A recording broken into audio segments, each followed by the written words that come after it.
the same spiritual drink, for they drank of the spiritual rock that followed them, and that rock was Christ. At lahat ay Tagalog po, kasama po.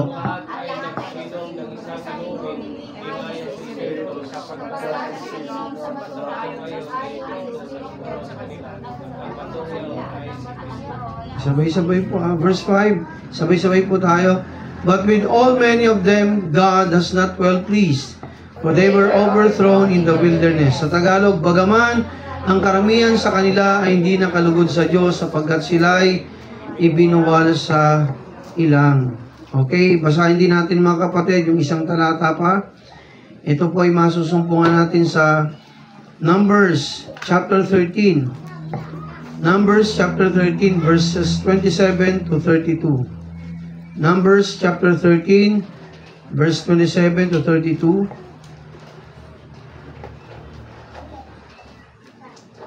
Okay, basahin po natin. Verse 27.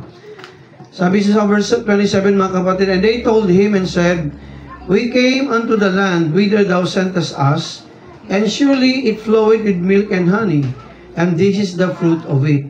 At kanilang isinalaysay sa kanya at sinabi, kami ay dumating sa lupaing yaong pinaparoonan mo sa amin, at tunay na binubukala ng gatas at pulot, at ito ang bunga niyaon. Verse 28, kayo po. Nevertheless, the people is strong that dwell in the land, and the cities are walled and very great, and moreover we saw the children of Anak. Gayunman ang bayan na tumitira sa lupaing yaon ay malakas, at ang mga bayan ay nakukutaan at napakalaki, lalaki. At saka aming nakitang mga anak ni Anak doon. Verse 29, the Amalekites dwell in the land of the south, and the Hittites and the Jebusites, and the Amorites dwell in the mountains, and the Canaanites dwell by the sea, and by the coast of Jordan. Si Amalek ay tumatahan sa lupain ng timugan, at ang Hitheo at Jebuseo at Amoreo ay tumatahan sa mga bundok, at ang Kananeo ay tumatahan sa tabi ng dagat, at sa mga pangpang ng Jordan. Verse 30, sabay-sabay po tayo. And Caleb sealed the people before Moses, and said, let us go up at once and possess it, for we are all able to overcome it. So pagpalaan po ng kanyang mga salita, ay po'y makakaupo na. Ayan. So, ito po'y karugtong ng ating mensahe last Sunday, no? So, ang bayang Israel ay humaharap, mga kapatid, inutusan ng Diyos na sakupin ang lupaan o espiya, mag-spy doon sa land of Canaan, na kung saan yun ay lupang pangako na binigay sa atin sa kanila ng ating Panginoon. At nagpadala mga kapatid si Moses ng 10 spies, no?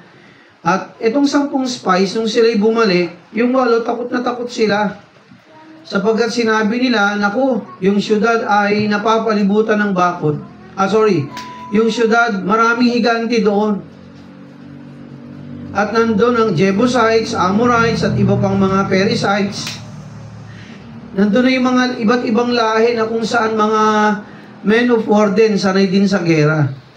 At sabi ng 8, hindi natin kaya doon sapagkat marami ring mga higanti doon. Mga angka ni Anakites. Nandun na sila Gulayat at iba pa. Mga tiyuhin ni Gulayat. At ang mga height nito ay katataas, 10 feet, 10 footer ang height nila, 10 feet. So sabi nila, magigilang tayong parang mga tipaklong doon. Papatayin lang nila tayo. Yun ang nakita ng 8. Negatibo. Natakot sila. Samantalang si Joshua at si Caleb, sinabi nila kay Moses, Moses, itong nakita namin. Sabi sa verse 29, anong sabi ron? Bagaman nandun ang Hittites sa lugar ng Timog, Jebusites, the Amorites, at nandun din yung mga Canaanites na mga maano sa dagat, magagaling sa dagat ng mga to, sa coast ng Jordan. Ano sabi ni Caleb? Sabi diyan, and Caleb sealed the people before Moses and said, let us go up at once and possess it, for we are able to overcome it. Yung dalawa, ibang nakita. Ang nakita nila, pagpapala. Totoo yun, nandun ang Amorites, Jebusites at iba pang mga lahi. Pero ang nakita ng dalawa, mga kapatid, yung biyaya ng Diyos kapag ito ay kanilang nasakop. Ang sabi ni Caleb, maging ni Joshua, abay, marami rong baka. Makakainom tayo ng maraming gatas. Mataba ang lupa. Makakapagtanim tayo doon ng napakaraming makakain natin. Alam niyo mga kapatid, no? Sa buhay po natin bilang mga Kristiyano, iwasan po nating nandiyan na ang pagsubok, nandiyan na ang mga suliranin, pero mga kapatid, hindi dapat yun ang mag-focus sa atin, di ba? Hindi dapat tayo nakafocus dun sa mga negatibong bagay. Tandaan natin to mga kapatid, ang Diyos nila Moses, Diyos ni Joshua, ni Caleb, ay malaking Diyos. Napakalaking Diyos mga kapatid, na higit pa sa suliranin na meron silang kinakaharap. Sabi diyan, after all the victories Israel had from the Lord, they again murmured before the Lord. So dahil 8 ang nagsabi na ako, papatay lang tayo doon. Papatay ng ating mga anak, papatay ng ating mga pamilya. Mauubos tayo doon. Ang nakita ng 8 mga kapatid, yung bagay na para bang magdudulot sa kanila ng takot. Alam mo ba yung ating reaksyon makaka-apekto sa iba? Hello? Nakuha niyo mga kapatid? Kapag ikaw ay takot, makaka-apekto ka sa iba. Nakuha po?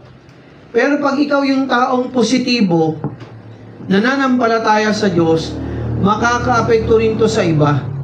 So dahil 8, mga kapatid, natakot yung 8, ano nangyari sa tao? Maraming natakot din. Pambira, papatayin nito yung ating kabuhayan. Papatayin tayo na to, papatayin ang ating mga anak. Yun pong nakakalungkot doon mga kapatid. Yun ang nakita ng 8 at nakahawa sa iba. Pero mga kapatid, ang nakita ng 2, pagpapala ng Diyos. Ikaw ba, gusto mo bang dumikit sa taong negatibo? Nakaranas na kayo ng ganong tao? Yung lagi na lang negative side ang nakikita niya. Hello? Lagi na lang negatibong nakikita ng tao. Ako po ayoko nung ganong kasama. Yung laging pagka sinama mo sa ganitong lugar, hindi niya nakikita yung ganda. Nakikita niya puro problema. Nakikita niya puro pangit. Hello? Unang-una, ayokong sumama doon. Normal yan. Nandyan talaga, meron. Pero hindi ka dapat mag-focus doon. Amen? We must focus ourselves, mga kapatid, to our great God who gives victory over all our weaknesses. Mga kapatid, yun ang naging problema ng tao. They murmured before the Lord. Sabi sa Numbers 13 verse 27, muli nating tunghayan. Ano sabi sa verse 27? And they told him and said, we came unto the land whither thou sentest us.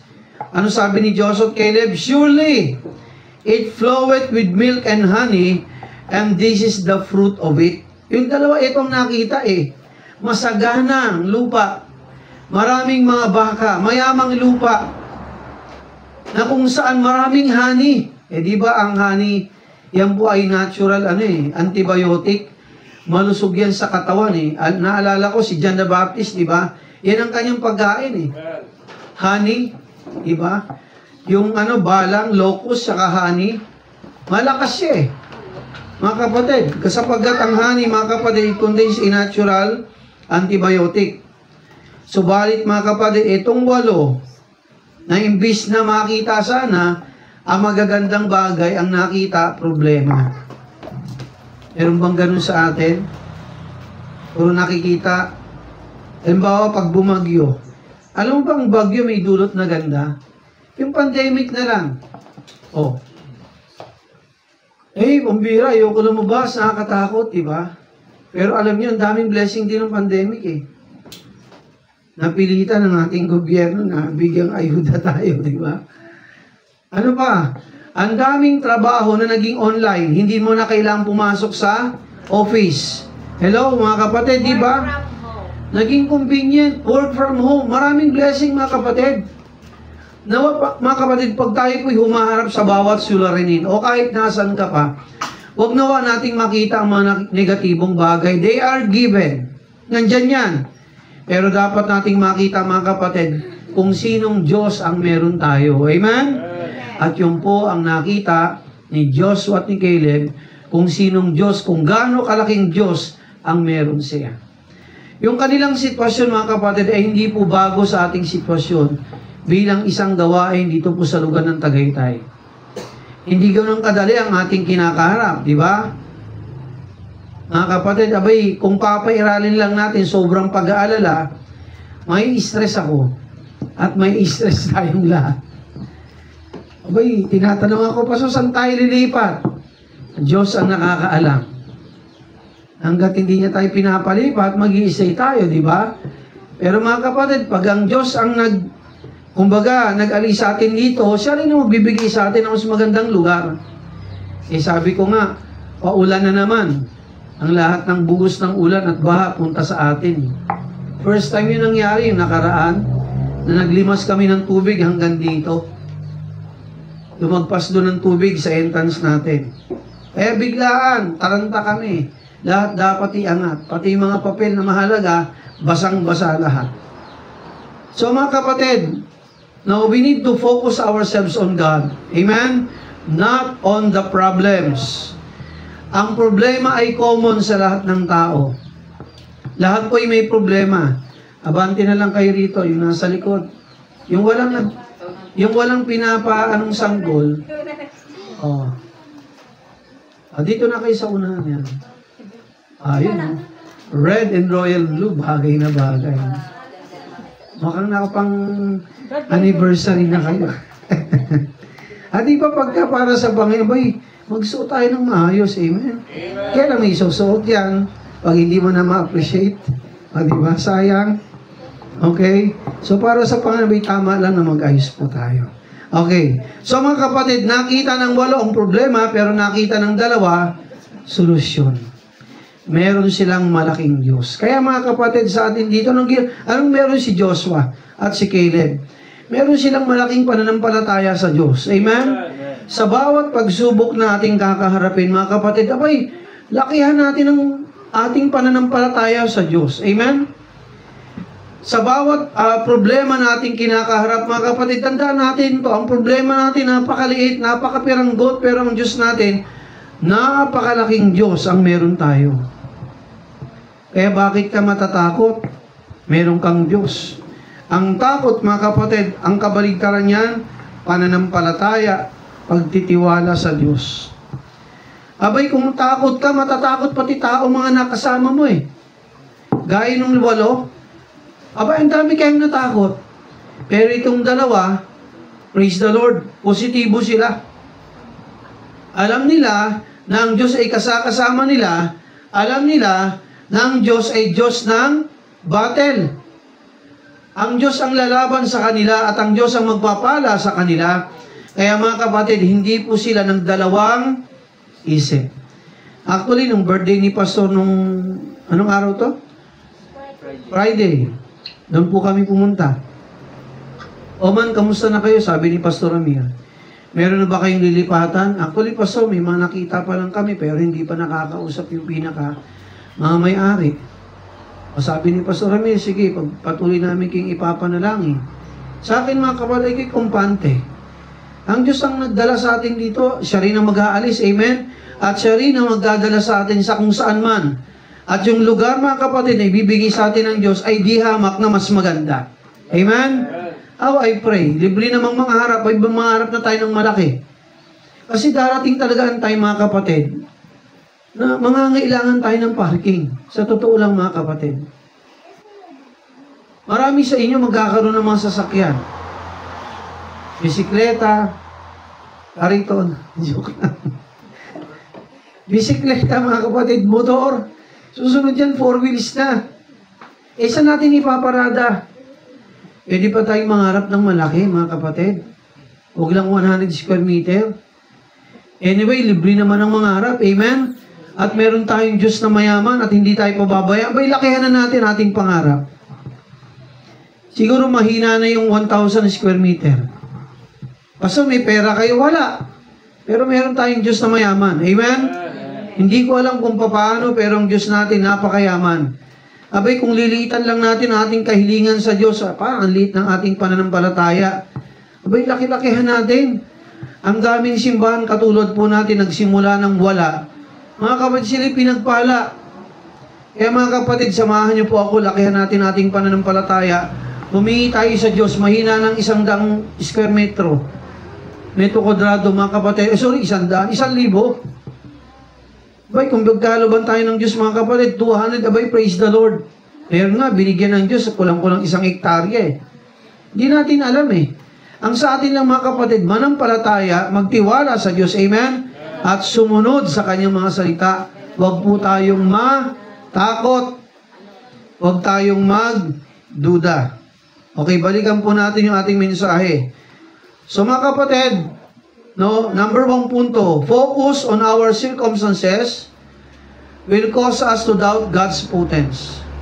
Pag tayo po mga kapatid ay nakafocus sa problema, bay parang sinasabi natin walang magagawa ang Diyos. Hello? Nakuha po mga kapatid? Pero mo ko ng isang po. Alayo. Pag tayo po ay nakafocus sa problema, mga kapatid, parang sinasabi natin sa ating sarili, hindi kaya ng Diyos. Nakuha niyo mga kapatid?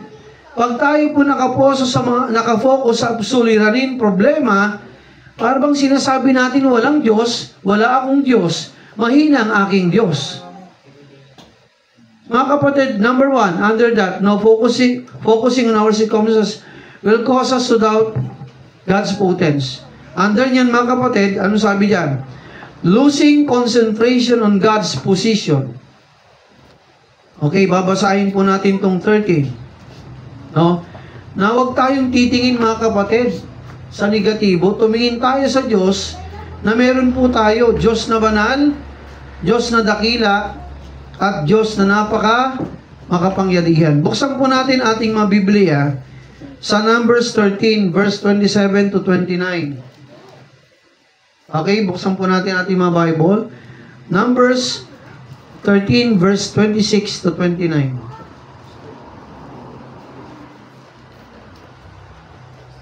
Okay, say amen kung nakita na po.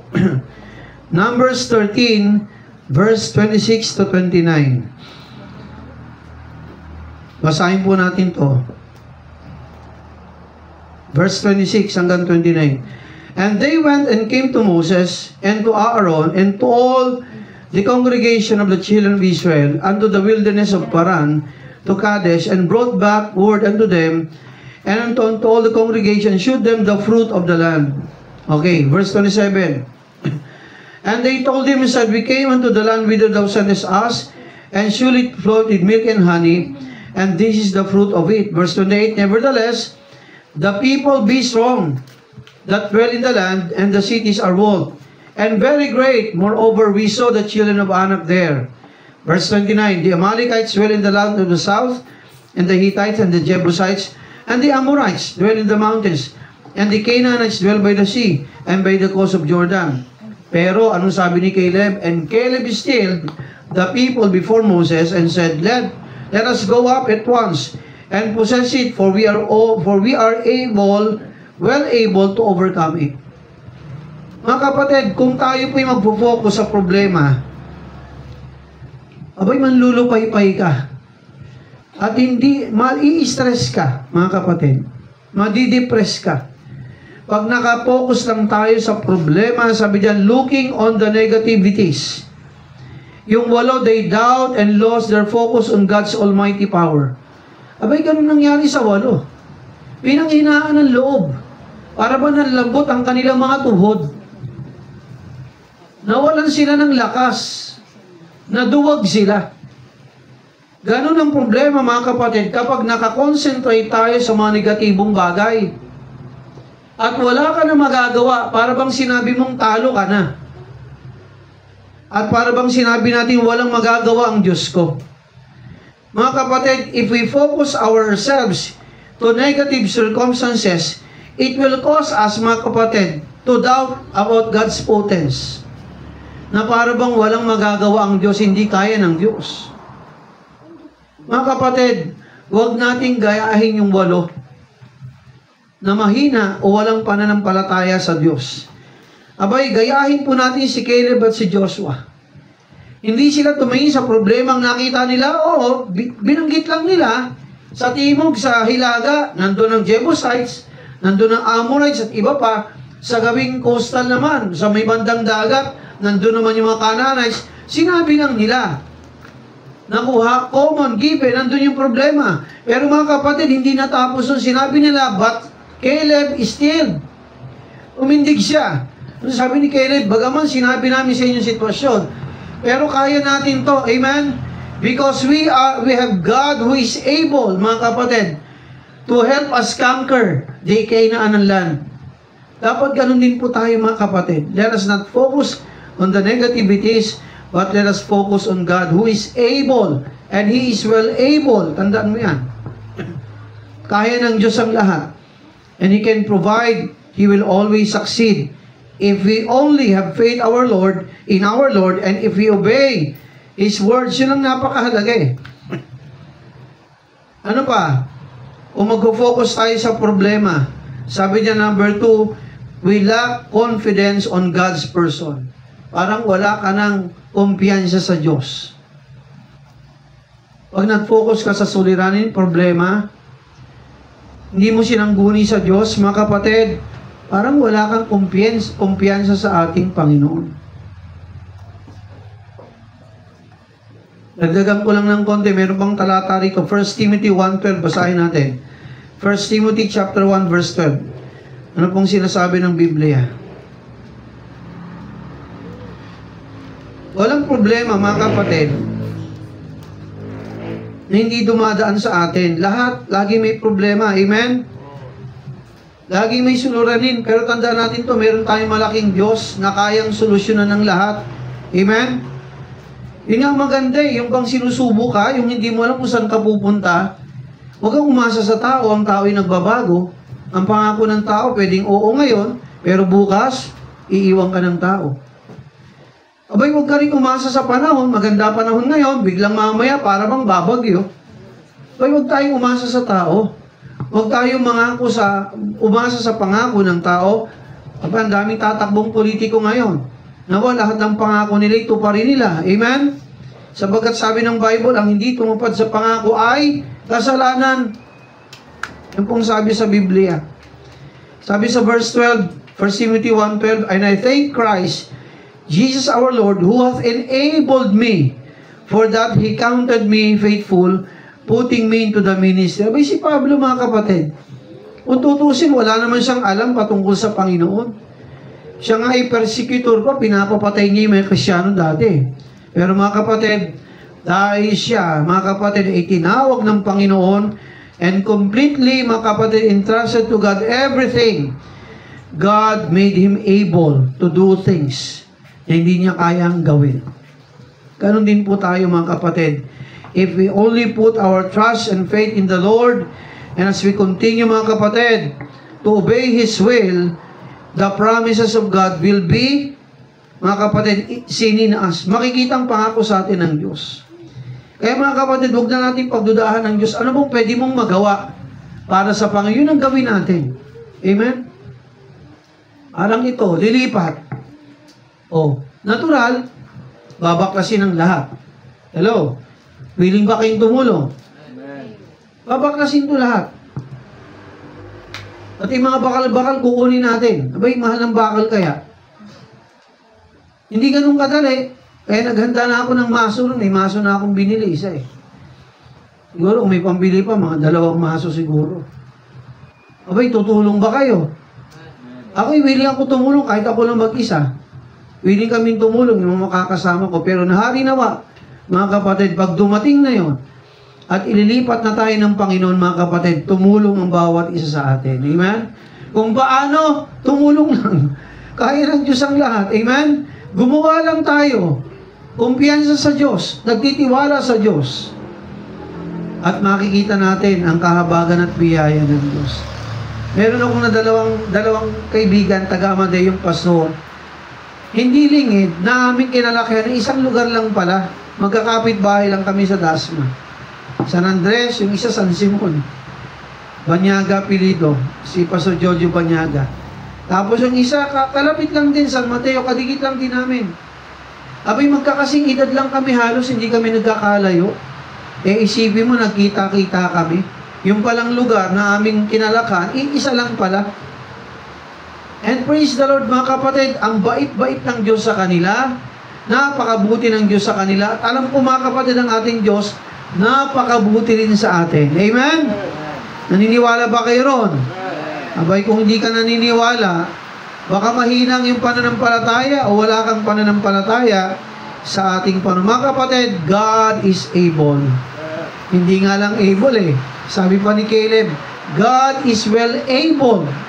Pag sinabi nating well able, talaga namang hindi nagkukulang ang Diyos sa kanyang mga anak. Amen? Parang sino mga magulang dito? Taas ang mga kamay. O tayo. Hinahayaan mo bang anak mo gutom sa maghapon? Mga kapatid, nag-iisip ka, di ba? Bago pa pumasok ang bukas, ano ang kakainin ng anak ko sa umaga, sa tanghali, sa hapon? Tama? At tayo mga magulang, hello, gumagawa tayo ng paraan. Hindi natin hahayaan, lalo pa yung mga anak mo maliliit pa, walang magulang na magpapabaya sa anak. Walang matinong magulang na pababayaang magutom ang kanyang mga anak. Amen? Ganon din po ang Diyos, mga kapatid. Hindi niya pababayaan tayong mga nagtitiwala sa Kanya. Hindi niya pababayaan, mga kapatid, ang mga tao niya. Hindi niya pababayaan, mga kapatid, ang kanyang simbahan. He will provide. Yung iba matatakot. Yung iba hindi tutulong. Yung iba hindi susuporta. Yung iba aalis. Hayaan natin sila. Pero mga kapatid, tandaan natin to. Hindi tayo pababayaan ng Diyos. Yung mga umalis, pagbalik nila sa susunod, iniwan ko simbahan. Sanay na ako dyan. Hindi na bago sa akin. No? Minsan yung mga inaasahan mo sanang makatuwang, no? Nung dumating yung mga ganong struggle sa simbahan, wala, sila yung unang naduwag. Nawalan ata ng ng lakas. Pero mga kapatid, tandaan natin to. Ano sabi ng Bible? Hindi pababayaan ng Diyos ang kanyang simbahan. Tandaan natin yan. No? Hindi pababayaan ng Diyos ang kanyang simbahan at ang kanyang mga anak. Okay? Next, 1 Corinthians chapter 10 verse 12. 1 Corinthians chapter 10 verse 12. Basahin po natin to. 1 Corinthians chapter 10 verse 12. Ano po ang sinasabi ng Biblia?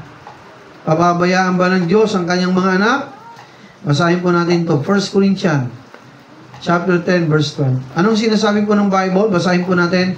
Wherefore, let him that thinketh he standeth take heed lest he fall. Kahit ang may akalang siya'y nakatayo, abay mag-iingat na baka mabuwal. Abay kung tayo po'y didepende lang sa ating lakas at tatanggalin mo ang Diyos sa buhay mo, asahan mo yung mabubuwal ka. Amen? Pero mga kapatid, yung status mo ngayon mga kapatid, yumapos ka sa Diyos, magtiwala ka sa Diyos kahit anong bagyo yan mga kapatid, ang dumating sa atin, tandaan mo yan, hindi ka matitinag. Bakit? Sapagkat nakasalig ka sa Diyos. Amen? At tandaan natin to, ang ating Diyos ay napakalaking bato na wala nang gigiba sa Diyos. Kahit pa nga si Satanas hindi kayang gumiba sa Diyos Nakuha niyo po mga kapatid. Abay, pag tayo po'y nakasalig sa Diyos, hindi niya tayo pababayaan. Huwag tayong sumalig sa pera. Huwag kang sumalig sa pangako ng tao. Huwag kang sumalig sa panahon. Huwag kang sumalig kanino man. Abay, kung meron po tayong pagsasaligan at sasandalan, sino? Walang iba kundi ang ating Diyos lamang. At wala ng iba. Nakuha po, ang salapi o namang bagay, material lang yan. Kayang ibigay yan sa atin ng Diyos. Pero kung tayo po'y mananalig at magtitiwala at sasalig, kanino? Sa Diyos lamang. Amen? Okay, next. Ang sabi po dyan mga kapatid, no, focusing on our circumstances will cause us to doubt God's potence, losing concentration on God's position. Mga kapatid, kapag tingin natin ang mga negatibong bagay sa mundong ito, Parang sinasabi natin, pinagdududahan ko ang kapangyarihan ng Diyos. Isipin mo, siyang gumawa ng buong kalawakan, siya nagpatubo ng mga halaman, pagdududahan mo ba siya? Siya nagpapadala ng ulan, siya nagkokontrol ng lahat, mga kapatid, may-ari ng ating buhay, pagdududahan ba natin ang Diyos? Mga kapatid, wag. Okay. So number 2, sabi dyan, lacking confidence on God's person. Kapag tayo pumoko sa problema, para bang wala tayong kumpiyansa sa Diyos. Mali po yun, mga kapatid. I-erase po natin yun. Okay, number 2. Number 2. Failure to comply will cause us to defy against God's program. Failure to comply will cause us to defy God's program. Bakit, Pastor? Abay, hadlang yung pagiging matatakutin sa paglago. Amen? Hadlang, mga kapatid, ang kawalan ng pananampalataya sa mga biyaya ng Diyos. Hadlang yan. Kung puro ka negative, ay, di ako aasenso, ang hirap eh. Diba? Sa mga estudyante, ang hirap naman ng subject na to. Di na nga ako mag-aaral. Ano bang subject ang napakadali? Meron bang subject ng inunguya lang? Tapos papasa ka na? Meron bang ganon? Munguyain mo na yung subject, pasado ka na. Hindi ganun kadali ang maging estudyante. Amen? At lahat po tayo dumaan dyan. Hello? Mga kabataan, mga anak, pinagdaanan din namin dyan. Ako, hindi naman din ako magaling sa klase. Matsaga lang. Amen? Ayoko magpakulelat. Ang tinitingnan mo, ito magandang tingnan. Nung ako estudyante, tinitingnan ko yung top 1 to 10. Sino sa mga kaklase ko yung top 1, top 2, top 10? Mga kapatid, pipilitin kong sundan yun, mga kapatid. Ayokong gayahin yung mga klase kong kulelat, nasa row 7, nasa dulo. Kaya mga kapatid ako estudyante, hindi ko umuupo sa likod kasi ang daming istorbo eh. Ang kukulit mong kaklase, tama? Hindi ka makakapag-focus, hindi ka makakapakinig. Bakit? Ang kukulit ng nasa harapan mo. Kaya mga kapatid, ako ng estudyante ko nung makinig, mga anak, mga estudyante, alam mo saan ako umuupo? Sa unahan, hindi dahil malabo ang mata ko. Although, nung bata ko, may labo na mata ko. Pero mga kapatid, gusto kong umupo sa unahan kasi walang distraction sa unahan. Amen? Makakapakinig siya sa teacher mo ng tama. Hindi ka maistorbo. Abay mga kapatid, yun ang nais ng ating Panginoon, mag-focus tayo sa Kanya. Hindi ganun kadali. Pero mga kapatid, kailangan mo magpatuloy. Huwag kang bibigay. Amen? Huwag mong, mga estudyante, huwag mong hayaan na yung mga kaklase mong binubuli ka, ay hindi ka magpatuloy. Ipakita mong matapang ka. Amen? Sa biyaya ng Diyos. Nakikinig po ba? Ako'y biktima rin ng bully. Nung high school, ako yung ilong ko laging ginagano ng kaklase ko. Galit na galit ako sa kanya. Gusto kong makaganti. Pero nagtitimpi lang ako. Alam mo, sino gumanti sa akin? Yung teacher ko. Sa kakulitan niya, yung teacher namin sa science, si Mr. Agabaw, nagdala ng robot yun. Tinatawanan niya si Mr. Agabaw sa galit ng teacher ko. Hindi ako gumanti ha. Tahimik lang ako. Pero sabi ko sa sarili ko, hindi kita gaga. Ikaw, ang kulit-kulit mo, sa isip ko lang ha. Pero ang bio-bio mo, lagi kang napapatayo. Ayoko nang gano'n, hindi kita titingnan. Kukulitin mo ako, sige, pero mag-aaral ako ng mabuti. Amen? Alam mo, sa galit ng teacher ko, lumapit yung teacher ko sa science, ang kulit mo talaga. Hinampas siya ng kamay, ng palad ng teacher ko. Alam mo yung tatay, pag humampas sa dibdib, siguro yung dibdib niya, gumanon eh. Sabay, pag gano'n ang teacher ko sa kanya, inangat siya ng ganyan. Nagigil yung teacher ko sa kanya. Alam mo, sabi ko noon, nakaganti na ako sa'yo. Hindi man ako makaganti, pero ang Diyos gagawa ng parang para mapaya ka sa klase. O simula nun, nangungulit ba siya sa akin? Hindi na. Sa susunod na kukulitin niya ako, susumbungan na sa teacher ko eh. Hindi ko matatakot. Kami nung walang mapagsumbungan, walang magulang eh. Sa boys time eh. Wala kayo pagsumbungan, pero tandaan mo to, hindi man tayo makaganti, but God will make a way. Amen? Na mapaya sila. Kaya mga estudyante, mag-aral lang mabuti. Amen? Huwag ka magpa-apekto sa kanila. Hindi ka mahina. Lalo pat Kristyano ka. Kasama mo ang Diyos. Amen? Dapat maging matapang ka sa katotohanan. Huwag kang babagal-bagal sa pag-aral. Lumabang ka ng patas, mag-aral kang mabuti. Amen? Abay tayo mga Kristyano, dapat maging matapang tayo sa katotohanan. Okay, sumunod. Ano pang sabi ng ating Panginoon? Yan. Okay, sabi niya, no, failure to comply will cause us to defy against God's program.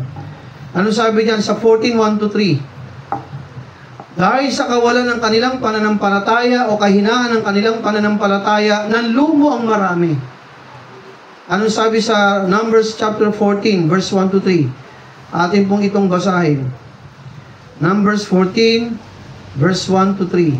Basahin po natin yung verse 1. Okay, ready? Sabi yan sa blue.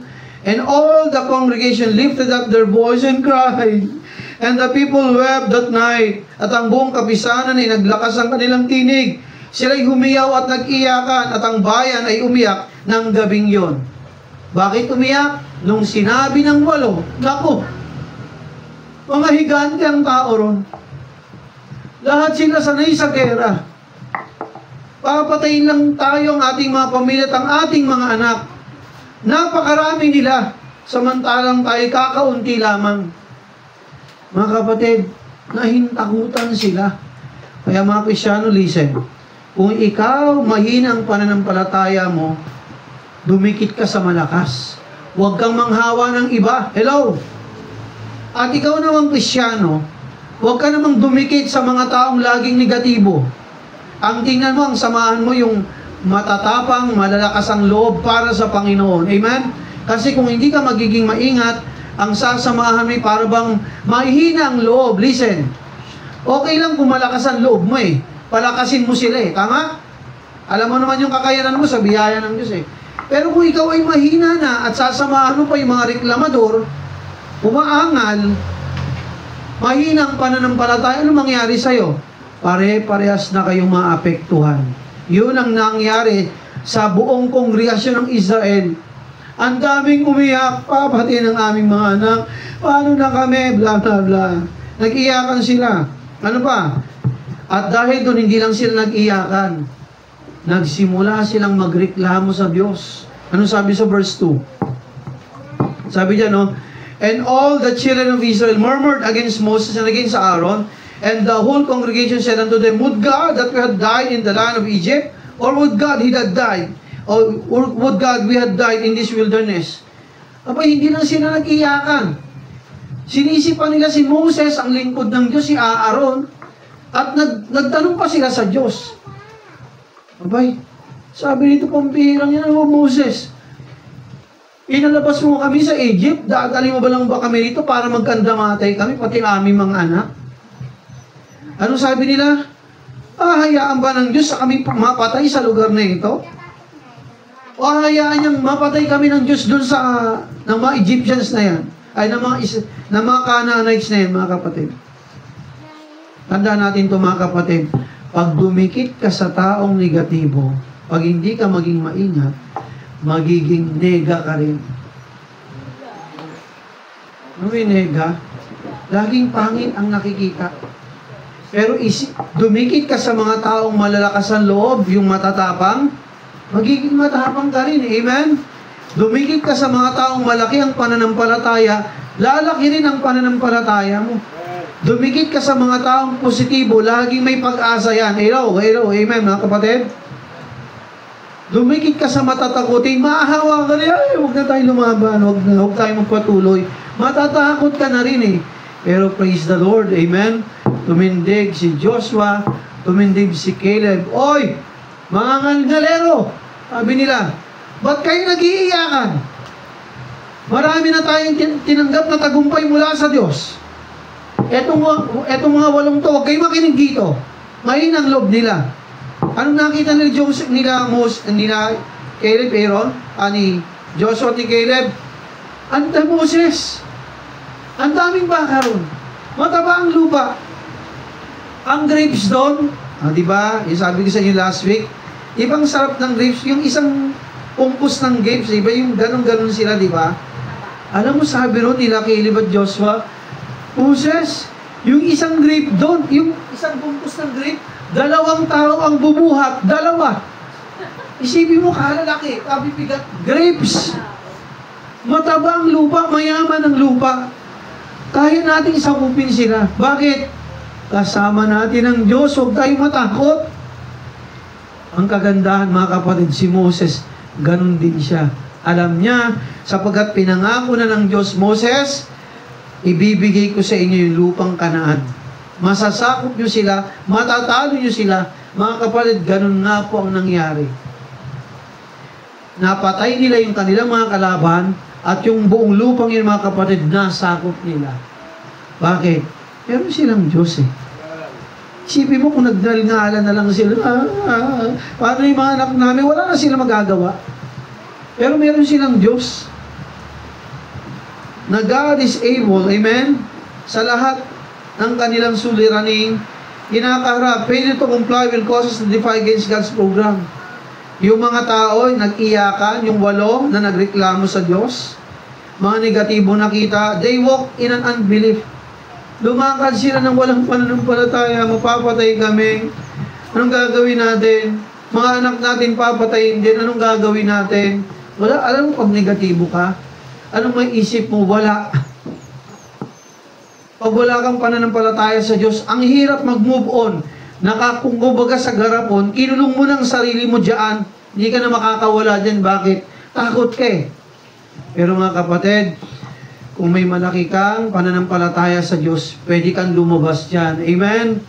At magapi ang lahat ng suliraning meron ka sa tulong ng Diyos sa iyo. Amen? Tandaan, walang problema na hindi kayang bigyan ng solusyon ng Diyos.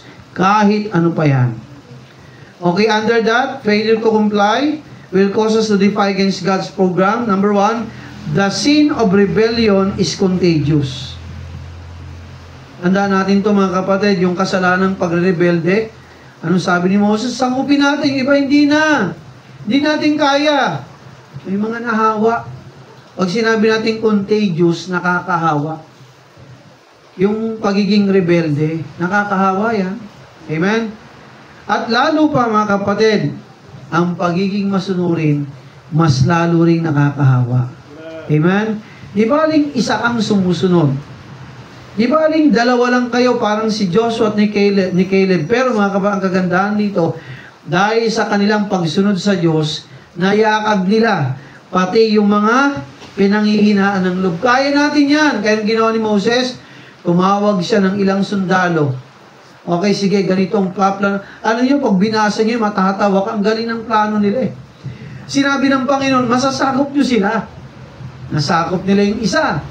Okay, sumunod naman. Sabi ng Panginoon sa kanila, ganito ang gawin nyo. Basahin nyo yung Joshua. No? Pag binasa nyo, matutuwa kayo. Ilang bansa, ilang mga kaharian ang kanilang nasakop. At karamihan dito sa mga kaharian, yung mga hari, abay nagkakutsabaan pa. Tinawag yung mga hari, labanan natin ng Israel. Sila Moses. Pero mga kapatid, meron naman, kagaya ng Hivites, sa kanong, ano yung isa, Gibeonites, mga Gibeon, natakot sila eh. Alam nila, malaki at kagilagilalas ang Diyos ni Moses. Kaya anong ginawa nila? Sa takot nila, Moses, hindi na namin kayo lalabanan. Alipinin nyo na lang kami. Kasi alam namin ang Diyos yung makapangyarihan. Hindi namin kayo kaya. Anong gusto niyo ipagawa sa amin, gagawin namin. Nagkaroon sila ng kasunduan. Sige, hindi namin kayo papaslangin, sabi ni Moses at nila Joshua. Kasi kasunduan yun. Kayo na naman, hindi namin kayo sasaktan. Mga kapatid, may umanib sa kanila eh. Pero karamihan, may lumaban sa kanila, pero ang ginawa ng Diyos. Ito nga yung Joshua chapter 9 ba yun? Na sinabi ng Diyos, ganito gawin nyo. Huwag kang matakot, Joshua. Lumaban kayo pagkatapos ni Achan, magnakaw ng yaman ng nasakop nila. Abay, pinatay si Achan, pati mga pamilya niya eh. Pati mga ari-ari ni Achan, pinagbabato at sinunog silang lahat. Sabi ng Diyos, ayoko ng sinumpang bagay. Bakit kayo natalo? Kasi may magnanakaw sa inyo. Pinapatayo ng Diyos yung magnanakaw na yun. Okay, sabi ni Moses, sabi ng Panginoon kay Moses, kay Joshua, tumayo ka. No? Huwag kang umiyak dyan. Huwag kang umalngal. Ibibigay ko sa inyo yung lupang yun. Kahit magsama-sama pa yung mga hari. Ito ang gawin nyo. Ganito ang gawin nyo. Okay? So, ano nangyari, Pastor? Nakakatuwa. Sabi ni Joshua, sa mga sundalo. Pumila siya parang 30,000 ng mga sundalo. Kasi laki-laki ng kakalabanin nila eh. Sabi ni Joshua ganito, madaling araw, yung madilim na madilim pa, susugod tayo dun sa lugar na yun. Okay. May papasugurin tayong mga tao. Kunyari, kukunti lang kayo. Pagdating doon, makikita kayo ng mga kalaban, di ba, sa syudad, sa pintuan ng syudad nila. Kunyari, magpapatalo kayo. Pero nakaabang na kami rito, nakapalibot na kami. So, pumunta doon yung mga sundalong Israel. Abay, nakita sila ng mga kalaban. Kukunti lang sila. So, ang ginawa nila, mukhang talo sila, di ba? Abay, hinabol sila ng mga kalaban, mga kapatid. Mga nakakabayo yun eh. Ang ginawa ng mga tumanaw ng sundalo, tumakbo palabas ng syudad na sasakupin sana nila. Alam mo, ginawa ng kalaban, lahat ng sundalo ng kalaban, hinabol sila. So, ang tanong, ito mga kapatid may natira pa ba sa syudad ng kalabang mga sundalo? Wala. Ang natira doon yung kanilang mga pamilya. So, nung hinabol sila, itong mga sundalo ng Israel, hinabol sila ng lahat ng sundalo, mga kapatid, ng lugar na sasakupin nila, bigla namang dumagsa yung mga sundalo ng Israel.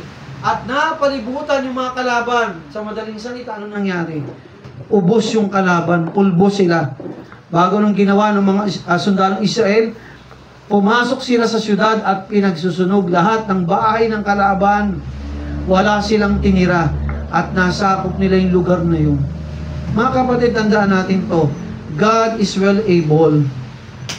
Walang sitwasyon na hindi niya kayang bigyan tayo ng tagumpay. Amen? Lahat ng sitwasyon kayang pagtagumpayin ng Diyos. Amen? Dahil siya'y makapangyarihan. Sabi dito mga kapatid, iwasan natin ang kasalanan ng pagrebelde sapagkat ito'y nakakahawa.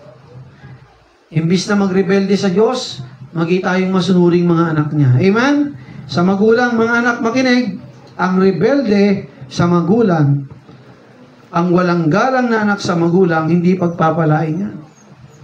Tandaan mo yan. Iikli, mga anak, ang buhay nyo. Sabi sa Bible yan, di ba? Ephesians 6:1, ano sabi ron?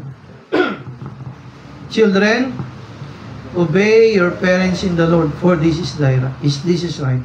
Honor thy father and thy mother, which is the first commandment with promise. So shall thy life be prolonged in the earth. Pahabain ng Diyos pag masunurin kang anak, pagpapalain ka ng Diyos. Amen? Kahit ang magulang mo ay simple o mahirap, pag masunurin ka sa magulang mo, mga kapatid, pagpapalain ka ng Diyos. Haba ang buhay mo at magtatagumpay ka sa buhay kapag tayo po'y masunuring anak. Pero pag ikaw ay anak na rebelde, ako, matakot ka kasi ikli ang buhay mo eh. Hindi ka ibibless ng magulang mo, hindi ka rin ibibless ng Panginoon. Tandaan natin to, ang kasalanang pagrebelde ay ayaw ng Diyos. Wala pong pagpapala dyan. Number 2, the sin of rebellion is as the sin of witchcraft. Ang kasalanan, mga kapatid, ng pagrebelde ay gaya ng kasalanang pangkukulam. Bago yan, bukas muna tayo ng mga talata. First, Numbers 14:1 and 2. Basahin natin yung Numbers 14:1 and 2. Nabasa na pala natin. No? Okay, next. Basahin naman natin, mga kapatid, yung Proverbs 13 verse 20. Proverbs 13 verse 20. Ano pong sinasabi diyan? Kawikaan 13. No? Talatang 20. Proverbs 13 verse 20. Ano sabi diyan? Basahin po natin. Sabi ito, mga kapatid, no, he that walketh with wise men shall be wise, but a companion of fools shall be destroyed. Sa wikang Tagalog, siya na lumalakad, nakasama ang mga pantas na tao, yung matatalinong tao, ikaw rin ay magiging pantas, magiging matalino ka rin. Ngunit, ang kasama ng mga mangmang ay mapapariwara. O mga anak ha, paalala, sa school, samahan nyo yung magagaling. Amen? Samahan nyo yung masisipag sa pag-aaral. Samahan nyo yung mabubuting estudyante. Huwag yung mga palabarkada, mapapariwara tayo. Nakuha nyo, mga kapatid, samahan nyo yung mabubuti, samahan nyo yung matitino, samahan nyo yung mga nag-aaral ng mabuti. Kung may Kristyano dyan, makinig, samahan mo yung kapwa mo Kristiyan. Sapagkat sabi ng Panginoon, siyang sumasama sa mamamang ay mapapariwara. Sabi nga nila, di ba? Show me thy friends and I will show you who you are. Pakita mo sa akin yung mga kaibigan, ipapakita ko sa kung sino ka. Nakuha mga kapatid, sabi kung kasama mo yung mabubuti, natural. Mabuti ka rin tama? Pero kung ang kasama mo mga boplaks, mga tamad sa klase, sisiga-siga, magiging ganun ka rin At ganun ka rin. Nakuha? Nakuha po? Abay mga kapatid, yan ang sabi ng Bible. Siya na lumalakad kasama ang mga pantas ay magiging matalino rin. Pero siyang naglalakad na kasama ang mga mangmang ay mapapariwara. Masisira ang buhay. Abay, gusto mo maging maayos ang buhay mo. Sino dapat ang ating samahan? Mga anak, nakikinig ba kayo? Mabuhat na kayo ko kayo. Samahan natin yung matitino. Amen? Huwag kayo sumagaw sa mga barka-barkada. Kaklase yung mga barkada. Yung mga ang babata pa, boyfriend na iniisip, girlfriend na. Wala. Tapos pag nag-asawa, anak, nanay pa rin ang mag-aalaga sa apo niya. Kahiya. Inag-aaral, lumandi ng maaga. Pasensya na sa word na lumandi. Lalaki, babae, pinag-aaral malagwa na. Maagang lumandi, ayun. Iba mukhang kawawa. Yung mga kaklase niya, nakapagtapos na ng pag-aaral siya, nagpapadedi ng anak, hindi alam kung kakain bukas, may pambilin daya, pero wala. Hindi nakinig sa magulang, pinag-aaral O wag nawa kayo mga anak ganun. Samahan natin yung mabuti, tama. 1 Corinthians, basahin natin to, 11 verse 1. 1 Corinthians chapter 11 verse 1. Anong sabi dito mga kapatid? Ating pong basahin. 1 Corinthians chapter 11 verse 1. Okay, basahin natin mga kapatid sa isabay. Anong sabi diyan? Be ye followers of me, even as I also am of Christ. Maging tagatulad kayo sa akin, sabi ni Pablo, na gaya ko naman kay Kristo. Abay, kung ang magulang mo'y matapat sa Diyos, maging matapat ka rin. Amen? Sa Panginoon, mga anak. Huwag kang sumuhay sa magulang mo. Abay, kung ang paso ng simbahan sumusunod sa Diyos ng malaya, maayos, matinabay, sumunod din tayo sa kalooban ng Diyos. Amen? Kung tingnan natin yung mga masunuring anak ng Diyos, doon ka sumama. Sundan natin ang sinasabi ng Bible, ng salita ng Diyos, at huwag kung kani-kanino tayo mapasama. Meron isang kabataan, nakakalungkot mga kapatid, hindi lang to, 2, 3 beses nangyari. Papanood ko sa balita. Niyaya ng kaibigan, o makinig mga anak, di sumunod sa magulang Sabi ng magulang, huwag nang umalis. Inawag ng barkada, sumunod sa barkada, babae. Sumunod sa barkada. Yung pala, may mga nakaabang ng tropa. Kaibigan niya ang sumundo sa kanya. Niyaya siya pala may plano na yung kaibigan niya. May mga lalaki pala ro. Hindi alam nitong isang dalagita na may plano pala yung kaibigan niya para sa kanya kasi may mga lalaki pala doon. Ayun ang nangyari. Yung batang ito ay nakakalunos ang nangyari sa bata. Yung magulang iyak ng iyak. Bakit pa? So hindi nakikinig May sumama tayo sa mga mabubuting tao. Amen? Sa may mga takot sa Diyos, kapwa mo Kristiyano. Hello? Matatalinong tao, sumama ka kasi mapapabuti ka, pero huwag kang sumama dun sa mga tao. Chismosa, magiging chismosa ka rin. Huwag kang sumama sa mga tao magnanakaw, maahawa ka rin Huwag kang sumama sa mga tao manluloko kasi darating ang time, pag nakuha mo yung ugali nila, baka mahawa ka, manluloko ka na rin.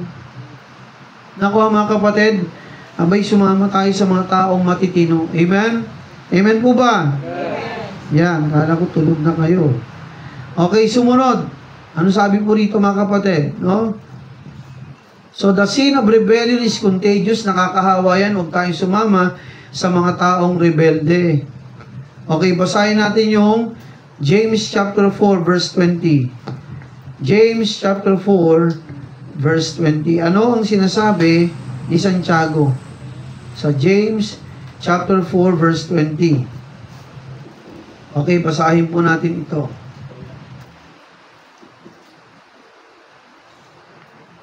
Okay, tama ba? James 4:7. James chapter 4 verse 7. Ano sabi diyan? Okay, sa verse 7, submit yourselves therefore to God, resist the devil and he will flee from you. Sabi diyan, pasakop nga kayo sa Diyos. Datapat magsisalangsang kayo sa diablo at tataka siya sa inyo. Mga kapatid, makinig, kanino dapat tayo magpasakop? Sa barkada? Sumunod tayo sa barkada natin? Sa masasamang impluensya at mga kaibigan, sa takbo ng mundo, wag. Kanino tayo magpapasakop at susunod? Sa Diyos lamang. Magiging maayos ang ating buhay. Verse 8, sabi diyan, no? Sa verse 8, draw nigh to God, and He will draw nigh to you. Cleanse your hands, ye sinners, and purify your hearts, ye double-minded. Sabi diyan, magsilapit kayo sa Diyos, at siya'y lalapit sa inyo. Alam niyo mga kapatid, listen. The more na tayo dumadaan sa problema, kanino ka lalapit? Sa tao ka agad? Wag. Lumapit ka muna sa Diyos. Amen? Lumuhod ka, makinig, manalangin ka sa Panginoon. Panginoon, tulungan niyo ako. Bago ako lumapit sa tao, Panginoon, samahan mo ako. Tulungan niyo ako. Nakuha? Abay, kung mayroon tayong mga problema, huwag tayo kagad lalapit sa tao. Number 1 sa Diyos. Panginoon, ikaw ang una at huli kong resort, ang aking pag-asa. Yan tayo mga Kristyano, kung meron tayong pagtitiwalaan, number 1, ang ating Diyos. Okay. Last.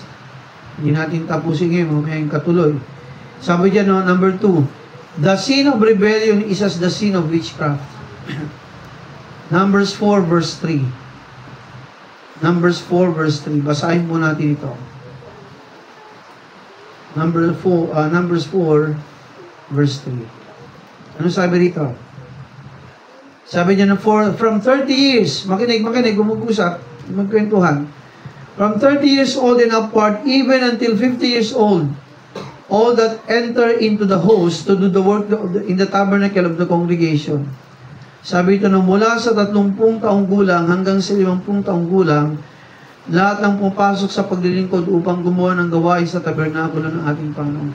Mga kapatid, kahit nung Old Testament, may edad, may tamang qualification kung sino-sino maglilingkod sa templo. Hindi lahat pwede. Pero may pinipili ang ating Panginoon. At dapat, kung ikaw ay napili ng Diyos, na maglingkod sa kanyang gawain sa templo, ano sabi diyan? Abay, obserbahan mo yung sarili. Maging tayong malinis sa harapan ng Diyos. Amen? Amen. Hindi rebellious. Hindi lumalaban sa leader. Hindi kini-question ng Panginoon. Hindi kini-question ng Biblia. Abay mga kapatid, tayo pong lahat ay dapat maging masunurin sa ating Panginoon. Tandaan mga kapatid, ang ating Diyos ay Diyos na dakila, makapangyarihan sa lahat ng problema na ating kinakaharap.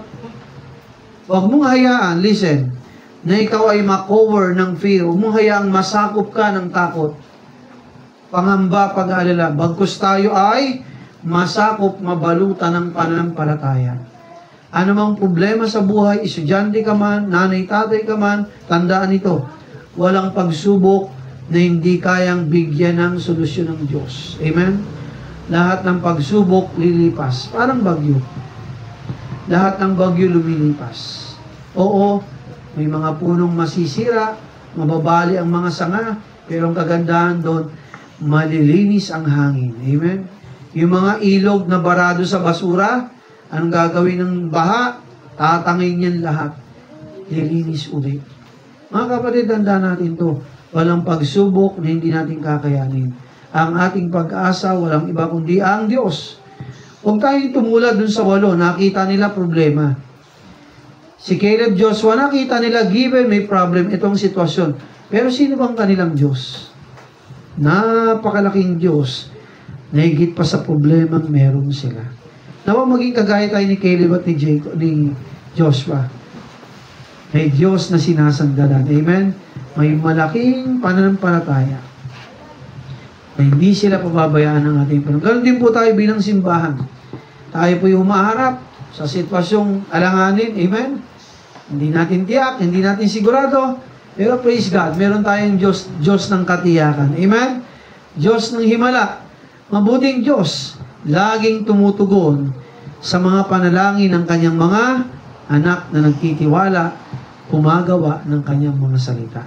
So tayo pong lahat ay tumayo at tayo pong lahat ay manalangin. Pikit po natin ating mga mata at tayo pong lahat ay manalangin. O aming Ama, Diyos naming banal, purihin ka. Panginoon, maraming salamat sa iyong mga salita.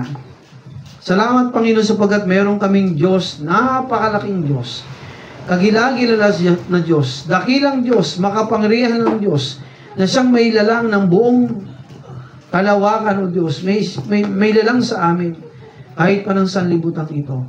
O Panginoon, salamat po. Dalangin ko, Panginoon, palakihin niyo po, O Diyos, ang aming pananampalataya. Iwaksi namin ang takot, pangamba, pag-aalala sa aming puso, sa aming isipan. Palitan po ito, O Diyos, ng malaking pananampalataya sa iyo at pagtitiwala sa iyo. O Diyos, dalangin ko, kami inyong pangunahan at kami po, O Diyos, sa inyong pagpalain. Habang nakayukot, nakapikit, kapatid kong Kristiyano, lahat tayo dumadaan sa pagsubok. Walang anak ng Diyos, walang tahanang Kristiyano, walang individual na hindi dinadat na ng pagsubok. Listen, pikit lang po, para magkikwentuhan. Estudyante ka man, nanay man tayo, tatay man tayo, lahat tayo dumadaan sa kanya-kanyang mga pagsubok. Pero tandaan natin ito, mga kapatid. Makinig po, makinig. Nakita ko po kayo. Pikit po ang mga mata. Ano ang pagsubok ang ating dinaranas? Makinig po. Walang problema na hindi kayang bigyan ng solusyon ng Diyos. Yung takot, tanggalin natin sa ating mga puso. Yung pag-aalala, pag-rebelde, tanggalin natin, hindi makakatulong sa atin. Pag sumiling tayo sa Panginoon ng malaking pananampalataya. Nakikinig po ba lahat? Ipanalangin mo sa Panginoon, Lord, bigyan niyo po ako ng malaking pananampalataya. Alam ko, Panginoon, nandyan ka. Hindi mo kami pababayaan. Kami tutulungan po ninyo. Ang pagsubok ay normal. Ang ulan, bagyo, baha, normal. Pero Panginoon, nandyan ka para kami isalba. Ibang sarap na sumandal sa Panginoon. Ang sarap magtiwala sa Diyos. Dalangin ko, kapatid, kung Kristiyano sa umagang ito, panalangin mo, Lord, palakihin niyo po ang aking pananampalataya. Tulungan mo ako, Panginoon. Sabi ng Bible, sabi ni Jesus, hindi kita iiwan o pababayaan magpakailanman. Yung palang, mga kapatid, pangako na sa atin ng Diyos na dapat nating pangawakan. Hindi kanya pababayaan. Kasama natin siya magpakailanman. Habang nakayot nakapikit, kayo po'y bibigyan ko ng ilang minuto, ipanalangin sa Diyos. Kung anumang suliranin, meron kayong kinakarap sa trabaho, pamilya, sa ating mga anak, pwede ba tayong lumuhod sa Panginoon? Lumapit sa Panginoon? Kahit yung sitwasyon ng ating simbahan, ilapit natin sa Diyos. Hindi natin kaya to. Pero kaya ng Diyos na meron tayo. Amen?